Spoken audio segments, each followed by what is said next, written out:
የሁለቱ ቡድኖች ተጠባቂ ጨዋታ ለ37ኛ ጊዜ የሚከናወን ይሆናል። ተሸንፏል በአዲስ አበባ ከተማ ዋንጫ። ጨዋታውን የጀመረው መቻል ነው ከቀኝ ወደ ግራ 1938 የተመሰረተው ክለብ 1928 ከተመሰረተው ወዳጃው ክለብ ጋር ማከላቸው የ10 ዓመት ልዩነት ነው ያለው። ሁለቱ ቡድኖች የመጨረሻ የሊግ ግንኙነት ጎል ያስቆጠረ ተጫዋች ነው ፍጹም ጥፋት ዋና እንደዚሁም ደግሞ ወደ አዳማ ከነማ የቆመ ኳስ በሚገባ ሊጠቀሙ ይችላሉ። በረከት ደስታ መቻል የመጀመሪያ ጎል ፍለጋ በረከት ምናልባት አባየር ላይ ኳስ ይጠበቅ ፈቱዲን ጀማል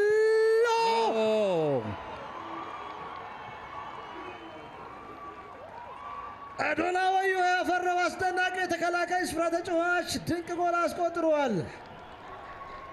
ወደ አመለሸቀው አሰልጣኝ ሙልጌታ ምህረት ጋር ሄደው ደስታቸውን የገለጹበት መንገድ የመልበሻ ክፍሉን ሁኔታ በሚገባ ያሳያል።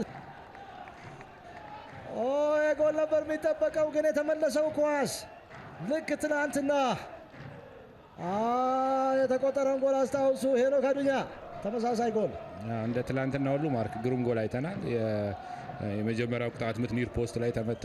የተመለሰውን ኳስ አሁንም ልክ እንደ ሄኖክ ሁላ ፈቱዲን የተገኘበት ቦታ ጥሩ ቦታ ነው። በጣም አስገራሚ ጎል ነው እያየን ያለ ነው ከትላንትና ጀምሮ። ፈቱዲን ጀማል ከመሃል ተከላካይ በዚህ አይነት አኩሬሲ ስኮር ማድረግ በጣም ትልቅ ነገር ነው። ጥሩ አጀማመር ነው ለመቻል። እኚህ ደጋፊዎች ባለፈው ሳምንት በተለየ የደስታ ስሜት ውስጥ ነበሩ። የማዘን ምናልባት ጎል ፈቱዲን ጀማል እንዴት ነው እየሆነ ያለው?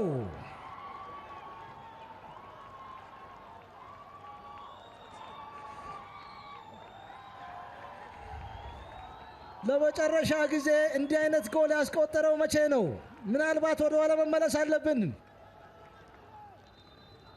በአዳማ ሳይንስና ቴክኖሎጂ ዩኒቨርሲቲ ስታዲየም ኢትዮጵያ ንግድ ባንክ የሊጉን ዋንጫ ባነሳበት ወቅት ሐዋሳ ከነማን 3-0 ሲያሸንፍ 2 ጎሎችን በዛ ጨዋታ ላይ 1 ጎል አስቆጥሯል። 2 ጎሎችን ያስቆጠረው ሱሌማን ሐሚድ እንደነበር የሚታወስ ነው። ፈቱዲን ጀማል ዛሬ ምን አይነት ቀን ነው ለዚህ ተጫዋች? ማርክ ካልተጠበቀ ተጫዋች 2 ጎል አይተናል። የቆመ ኳስ መከላከል ድክመት በቅዱስ ጊዮርጊስ በኩል ይታያል። ቅዱስ ጊዮርጊስ ወደ ማጥቃት እንቅስቃሴ ተሻግረዋል። ያብስራ ቶሎሳ ንጉሴ የበለጠ በቁጥር የሚያጠቁ ተጫዋቾች በስተዋል።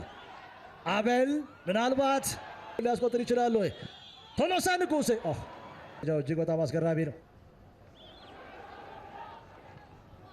ሀብታሙ ጉልላት እየሞከሩ ነው። ያው 2-0 የሚመራ ቡድን ጨዋታዎችን ኮንትሮል ማድረግ ብቻ ነው የሚጠበቅበትና ጥሩ ነው።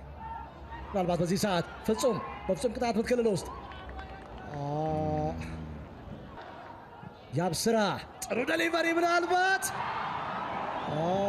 በፎርቢች ጎል ለማስቆጠር ሀብታሙ ጉልላት ማርክ ከዚህ እንቅስቃሴ በፊት የነበረውን ብሩክ ማርቆስ በጥሩ ሁኔታ ነው ያቋረጠውና አንዴ ቅድም እንዳወራ ነው ለአሰልጣኝ ብቻ ነው የሚታየው ያለውና ያን ነገር ነው ያደረገው።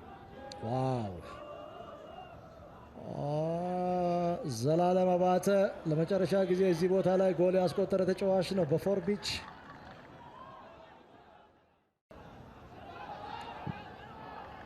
በረከት ወደ ማጥቃት እንቅስቃሴ ተሻግሯል። በዚህ ሰዓት ምናልባት አለም ብርሃን ይግዛው በቀላሉ ግብ ጠባቂ ተቆጣጥሮታል። በመሰሮች መካከል ምናልባት በዚህ ሰዓት ፍጹም የተሻለ ቦታ ላይ ነበረ ኮች። ባለፉት 2 ደቂቃዎች መቻል ቅዱስ ጊዮርጊስ 3 ጊዜ ወደ መቻል ፔናልቲ ውስጥ እየደረሰ ነውና ጊዮርጊስ አሁንም ጫናውን አጠናክሮ ቀጥሏል። ብርሃኑ አሻበው ቶሎሳ ንጉሴ ጥሩ ዴሊቨሪ ምናልባት ድንቅ ሙከራ ድንቅ ሴቭ ፍጹም ጥላሁን አንድ ተጫዋች ሜዳ ላይ ወድቀዋል። መቻል ያነቃቃ የጎል ማግባት ሙከራ ዋው!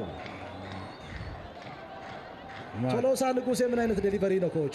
ያለፉትን ደቂቃዎች ቅዱስ ጊዮርጊሶች የሚያጠቁበት መንገድ አስደናቂ ነው። ከተከላካይ ጀርባ የቆመው ፍጹም የሞከረበት መንገድ ቶሎሳ ፍጹም ቸርነት ተጎድቶ ውጪ ባለበት ሰዓት ያገኘውን ነፃነት ተጠቅሞ